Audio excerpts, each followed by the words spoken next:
Hello again and welcome to TK Fit TV. We really appreciate your watching us. We really care about the information that we give to you. And always remember that fitness is for everybody and we care so much about each and every one of you. Today our subject is going to be cycling. Cycling, two areas. One, stationary, and the information I'm going to give you will also benefit you if you're cycling outdoors. Okay, so what you're looking at right here, right now, is my bike. I'm shooting out of my home today, and you'll see this is the bike that I've used time and time again. Some of you have seen me on Facebook or whatever doing this thing, but this is an amazing stationary bike. If you ever can get a hold of one, I'm going to give a shameless plug to Google. Google did a remarkable thing. This is La Tour de France. This is what the bike is.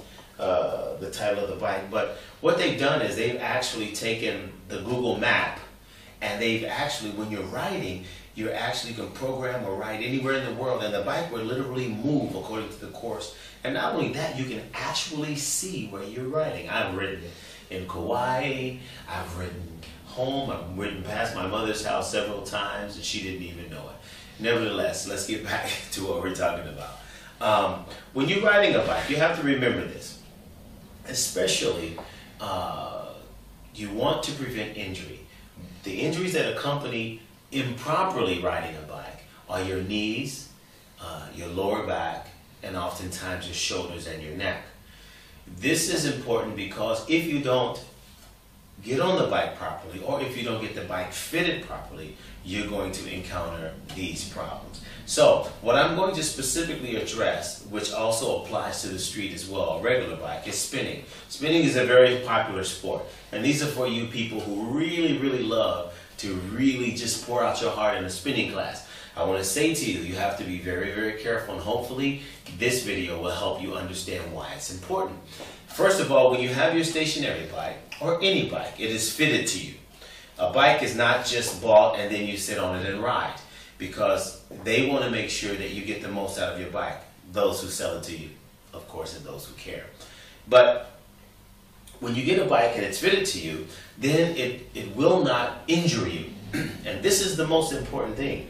First of all, when you go into a spinning class, the one thing you want to understand is when a bike is stationary, that means it can fit anybody. But the problem is you have to make adjustments to these bikes. These bikes are made the same. All the bikes are the same in a gym, from the same companies usually. And so the way you get the most out of your class is you have to begin to adjust the bike. Now here's some key things you need to work on or concentrate on. First of all, the seat. You have to make sure that the seat is a distance enough where you have good extension from your seat to either the clip, which you see here, or a pedal. Your legs have to be able to remain straight, and I will demonstrate that to you later on as I talk to you. Once your leg has remained a little bit straight, not all the way straight, when you are not pedaling, you should be able to extend your leg all the way.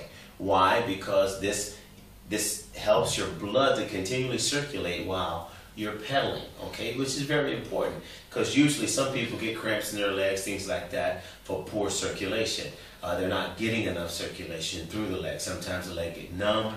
Other extremities can get numb too, like, you know, have you ever had your fingers get numb? Have you ever had your hands get numb while you're riding? You know, these things you want to look for. So the seat width is very important. So what you want to do is you want to take the seat, stand next to the bike, like I'm doing here, and you want to measure from your hip, the top of your hip here, approximately 1 inch, okay? 1 inch below your hip, approximately 1 inch. And then when that's in, you tighten here. Now, the thing with the seat going forwards and backwards, what you want to do is you want to adjust your seating, and you want to make sure that you have an elbow, at least an elbow to hand length. What this is, this space here determines your back and neck width, okay? Because if in fact you're way back here, you're leaning too far forward and your head is forward. Okay, so you want to be straight. You want to be able to sit on your bike straight. Okay, so what I'm going to do, if you come with me, I'm going to walk around the bike really quick. And I'm going to show you what I'm talking about. I have clips on, okay? So I'm going to clip in the bike like so because it's already adjusted for me. Now also the handlebars on the bike, they can be too low or too high. Well, you want them parallel. Some people who are in the spinning class, the handlebars are way up here. Some people, the handlebars are too far down. What happens is when they're too far up, your body's out of line. When they're too far down, there's a lot of pressure on the shoulder and the neck. So you want it parallel. You want everything straight.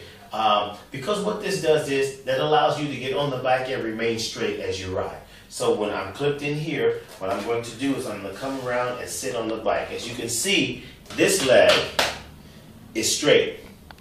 However, when I'm riding, it's not going to be straight.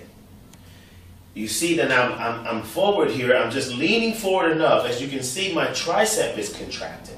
This is basically how you want to be. If I was way down here, I would be here. If I was way up there, there will be no tricep and no core movement as I paddle. So you want to be here. You clip in the other leg. See, as you can see, now when I'm riding, you see my knees are slightly bent. If you can look over to my right, my leg is coming up, my knee is here. My knee is not over like this, which this is a problem when you're spinning. You're not aware that you can damage your knees. If you're not getting on a bike and you're not like this, then you're not right. Now, as you pedal, you want to pedal with the heel. You want to think in your mind, push, pull. Well, what that means is with this leg, you're going to push with your knees in, pull with the opposite leg. So as you're doing that movement, the movement of the gears goes around you, pushing, pulling, pushing, pulling. So the movement, the power comes from your glute and your hamstring and your quad, not just your quad. This is why people get bigger legs and a weak upper body when they're riding. Now, what you want to do when you're riding, you want to adjust the tension to where you feel resistance. You must feel resistance in your legs.